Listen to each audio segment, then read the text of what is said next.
You wake up, and the first thing you do is check your phone. Not because you need to, just because lying there with your own thoughts feels like too much. You get through the day, and somewhere between the meetings and the meals and the small talk, you paste on the smile that everyone expects. And at night, when it's quiet, there's this hollow feeling you can't quite name. You're fine. You keep telling yourself you're fine, but fine doesn't feel like anything anymore. And by the end of this video, you'll understand why the very effort to feel better might be the exact thing keeping you stuck. Let's start with the thing nobody wants to say out loud. We live in a culture that treats happiness like a destination.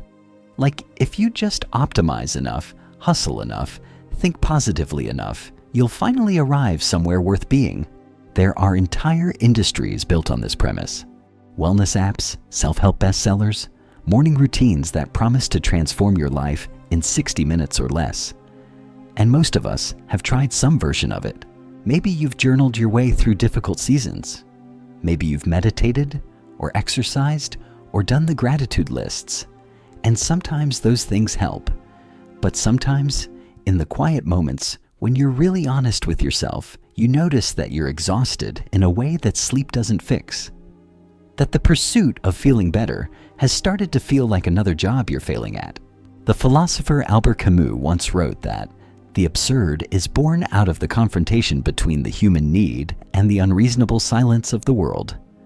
He wasn't talking about happiness directly, but he might as well have been, because there is something deeply absurd about being a feeling creature in a world that keeps telling you to feel differently than you do. The Modern Happiness Project, with all its good intentions, has quietly handed us a message that goes something like this. Your negative emotions are a problem to be solved. Sadness means something is wrong with you. Anxiety is a bug in the system. Grief is something to move through as quickly as possible. And if you're not feeling good, you're not doing it right. That message, however well-intentioned, is doing serious damage. Because when you treat your own inner experience as an enemy to be conquered, you don't get peace. You get a war that never ends. Here is the core paradox that this video is going to sit with for a while. The harder you try to feel happy, the more elusive happiness becomes. And the harder you try not to feel bad, the worse you feel. This isn't a self-help platitude. There is actual science behind this, and understanding it changes the way you see yourself. In the 1970s, psychologist Daniel Wegner conducted a series of experiments that became known as the White Bear Studies. He told participants to think about anything they wanted, but specifically not to think about a white bear. What happened was exactly what you'd expect if you've ever tried not to think about something. The white bear appeared in their minds constantly, more than it did for people who were simply allowed to think about it freely. The act of suppression created obsession. Wegner called this ironic process theory.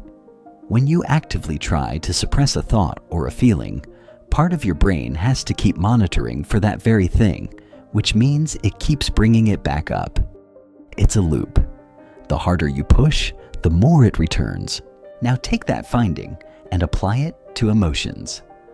When you tell yourself you shouldn't feel anxious, you start monitoring for anxiety.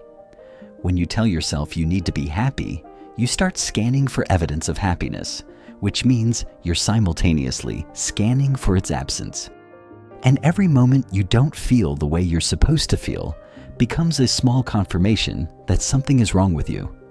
That confirmation itself generates more anxiety, more sadness, more of the very feeling you were trying to escape. This isn't just an intellectual quirk. Research by psychologist James Gross at Stanford has shown that emotional suppression, the active attempt to prevent yourself from feeling or expressing an emotion, actually increases physiological arousal rather than decreasing it. In other words, when you suppress an emotion, your heart rate goes up. Your body knows the feeling is there even when your face doesn't show it. And over time, habitual suppression has been linked to worse mood, lower well-being, and paradoxically, more emotional reactivity. You become a pressure cooker trying to look like a still pond? There's a study I find particularly striking. Researchers at the University of California, Berkeley, looked at people who held what's called a belief that emotions should be hidden or controlled, and compared them to people who were more accepting of their emotional states. The people who believed strongly in emotional control didn't experience fewer difficult emotions. They experienced them just as often. But they reported significantly higher levels of psychological distress. Trying harder to feel better wasn't making them feel better. It was making them feel worse about feeling bad. A layer of suffering on top of suffering. Think of it this way. Imagine your emotional life as a river. Some days the current is calm. Other days the water is rough, moving fast, carrying debris. The conventional advice is essentially to try to dam the river. Build walls, control the current, keep the surface smooth. And for a while, that might work. You can hold the dam. But water finds a way. The pressure builds quietly behind the walls you've constructed, and eventually, something gives. You snap at someone you love. You cry in the parking lot for reasons you can't explain. You feel a numbness that is its own kind of drowning. The dam doesn't stop the river, it just delays the flood and makes it worse. This is the mechanism behind burnout. Not just occupational burnout, the kind you hear about in workplace wellness trainings, but the deeper, quieter kind. The burnout that comes from years of managing your own inner experience, from performing okayness, from treating every inconvenient feeling as something to be corrected rather than heard. Researchers Christina Maslach and Michael Leiter, who spent decades studying burnout, identified emotional exhaustion as its core feature, not just tiredness. Depletion, the feeling of having nothing left to give. And one of the most consistent contributors to that depletion is not the hard things that happen to you. It's the sustained effort of pretending they're not affecting you. Here's what makes this so difficult to see. The culture we're swimming in actively rewards the performance of positivity. Social media platforms algorithmically favor content that signals success, gratitude, and transformation. Workplaces often expect a kind of baseline cheerfulness. Families develop unspoken rules about which emotions are acceptable and which ones need to be kept quiet. And so the suppression becomes automatic. It becomes who you think you are. You forget that the wall you built was ever a choice. It starts to feel like a personality trait. Erich Fromm, the social psychologist and humanist philosopher writing in the middle of the last century, had a phrase for this. He called it the marketing character. The person who has so thoroughly adapted themselves to the expectations of the social marketplace that they've lost contact with their own authentic desires and feelings. They know how to present well. They know how to appear fine. But deep down, there's a dissociation, a split between the face they show the world and the life they actually feel inside. Fromm wasn't describing a disorder. He was describing a widespread adaptation to a society that incentivizes performance over authenticity. And here is where the reframe begins. Because there is a different way of relating to your inner life, one that is older than positive psychology, older than the self-help industry, and honestly more honest about the human condition. Viktor Frankl survived the Nazi concentration camps. He lost his wife, his parents, his brother. He had every reason to find life unbearable. And what he observed in himself and in others during those years shaped a philosophy that cuts against almost everything the modern happiness industry tells us. Frankl didn't say that suffering was good, but he did say that it was unavoidable and that the way we relate to it, the stance we take toward it, determines something essential about who we become. His core insight, which became the foundation of logotherapy, was this: suffering ceases to be suffering the moment it finds a meaning.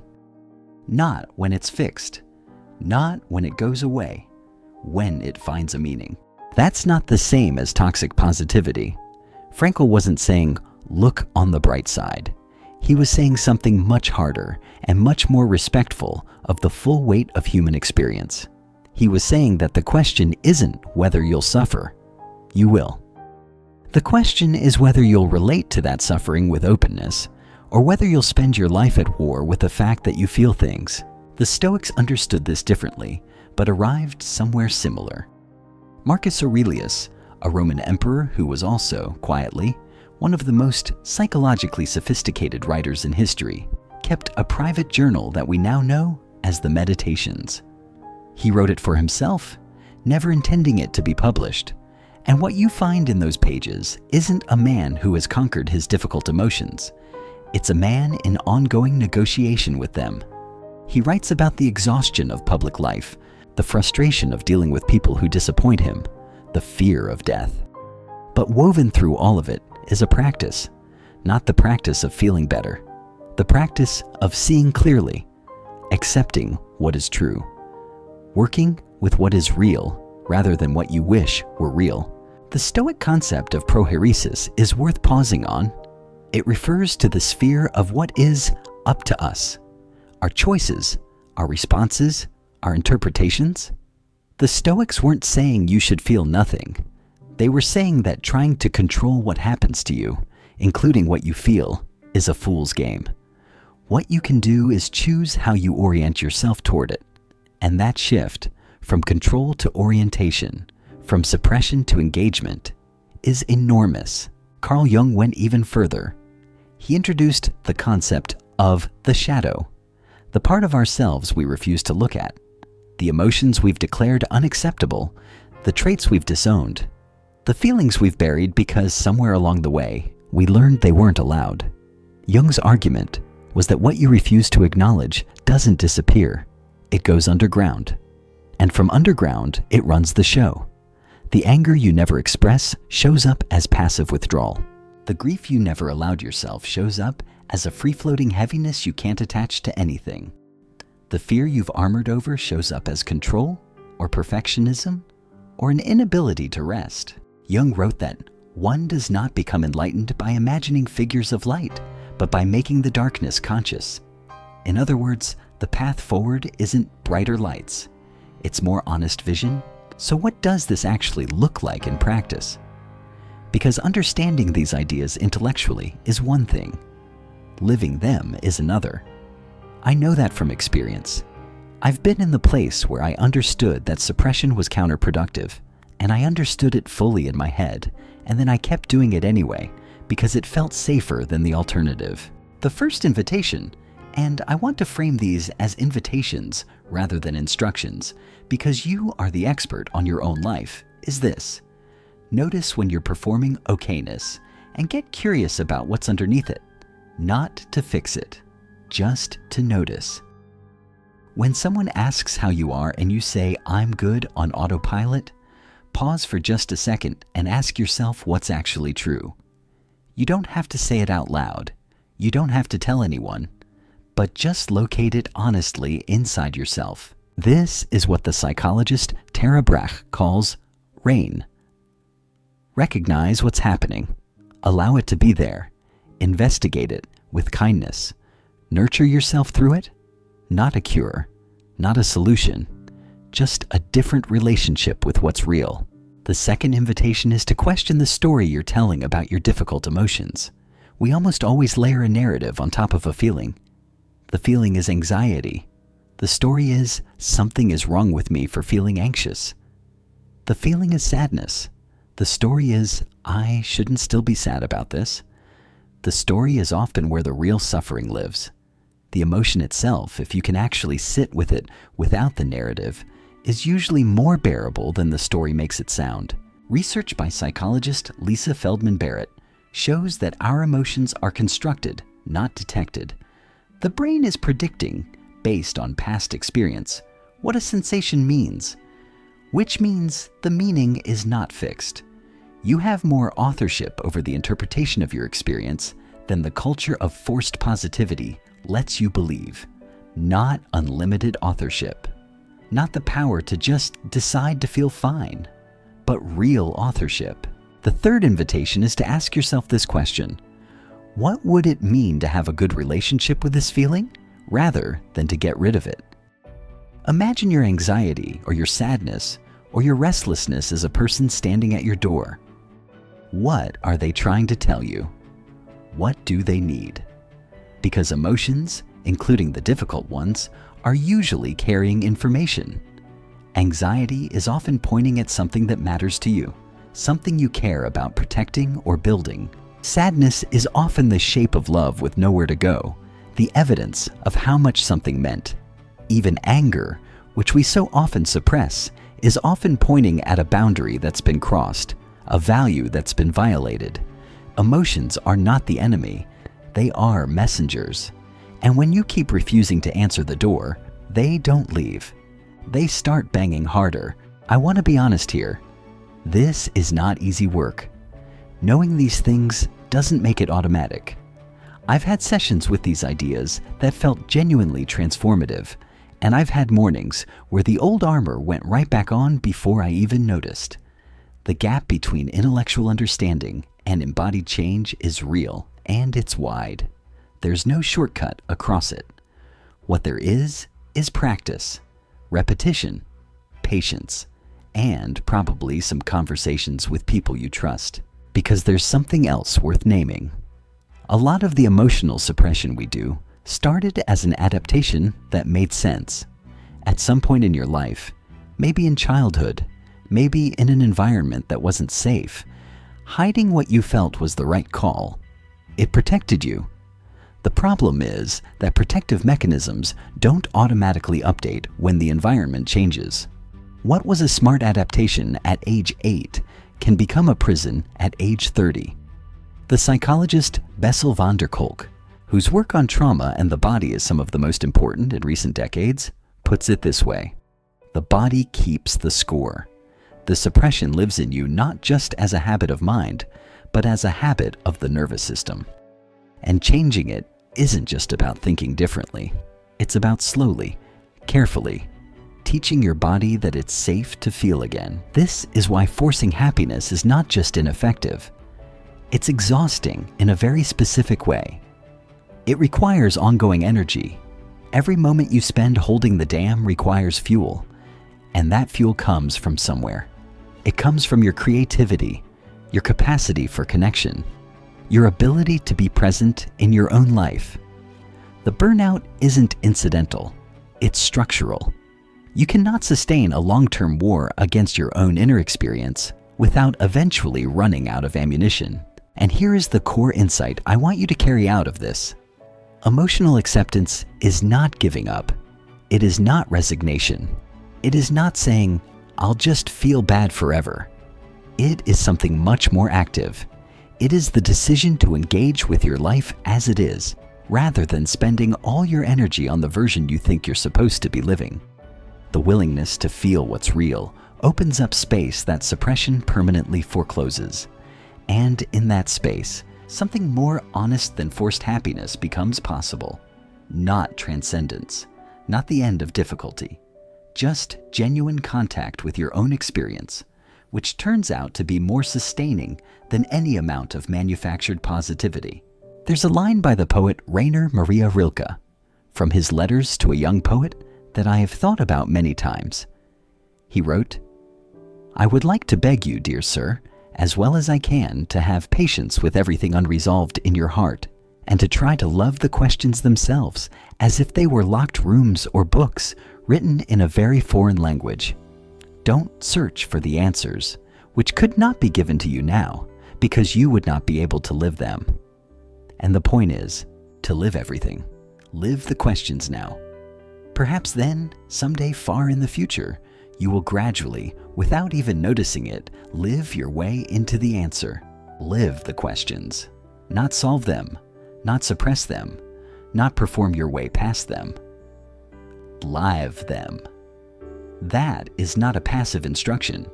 It is one of the most demanding and most honest things you can ask of a human being. And it is the opposite of forcing happiness. You will still have hard days. You will still feel the pull to put the mask back on. So will I. That is not failure. That is being human. But perhaps now, when you notice the armor going up, you can pause for just a second and ask what it's protecting, and whether just this once you might set it down. D. This conversation about happiness, suppression, and what it actually means to take care of yourself connects to a much larger question of how we want to live. If this is the kind of thinking you want more of, subscribing means you won't miss the next time we go somewhere like this. And I'm genuinely curious, what's one emotion you've been trying to outrun that might actually be worth sitting with?